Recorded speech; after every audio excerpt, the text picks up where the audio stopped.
Hello guys, તો આજે જો અમારા મુઠિયા ઢોકળા બને છે અને વિનુભાઈ શું બનાવ્યું? દહીં બનાવ્યું નહીં, દહીં લઈ આવ્યા છે અને મુઠિયા ઢોકળાની રેસીપી તો અમારે ફૂલ બ્લોગમાં વિનુભાઈની રેસીપી તો આવી ગઈ છે.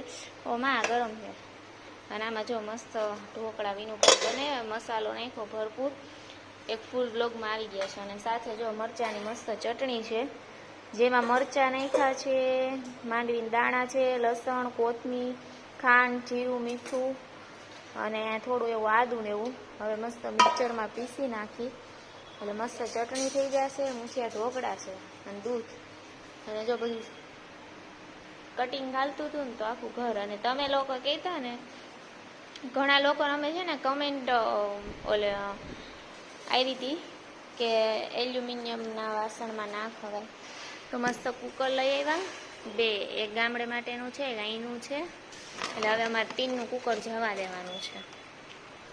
અને ઘણા લોકોની છે ને કમેન્ટ આવતી, બેન તમારું લોયું બદલી નાખજો, નહીં વિનુભાઈ? ઘણા લોકોને કમેન્ટ આવતી કે હવે લોયું બદલી નાખ્યું. જો અમે લોયું લઈ આવ્યા છીએ. કીટલી 2 અમારી તૂટી ગઈ હતી કીટલી છે, આ મુખવાસદાની છે સ્ટીલની, અને આ લોયું લઈ આવ્યા. જો વજન વાળું મસ્ત લોયું છે. હાલો ઢોકળા બની જાય પછી મળી.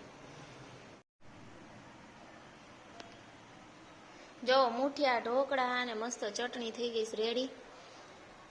જો વિનુભાઈ હવે કરે છે મુઠિયા ઢોકળા ને કટ. હાલો બધા જમવા, હે ને?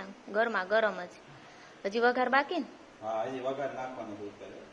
વઘાર બાકી અને બાકી બધું થઈ ગયું મુઠિયા ઢોકળા ને એવું. અને ચટણી જો, હા, અને જો ચટણી સરસ મરચાની, ઉપરથી થોડુંક તેલ નાખી દીધું એટલે સ્ટોર કરીને મુકાય. વળી તમે કહો મુઠિયા ઢોકળામાં થાય એટલી બધી ચટણી, હારે ખાવા. સારું, હાલો અમે લોકો જમી લઈ. વિડીયો પસંદ આવે તો લાઈક, શેર અને સબસ્ક્રાઈબ કરી દેજો. મળીએ નેક્સ્ટ વિડીયોમાં.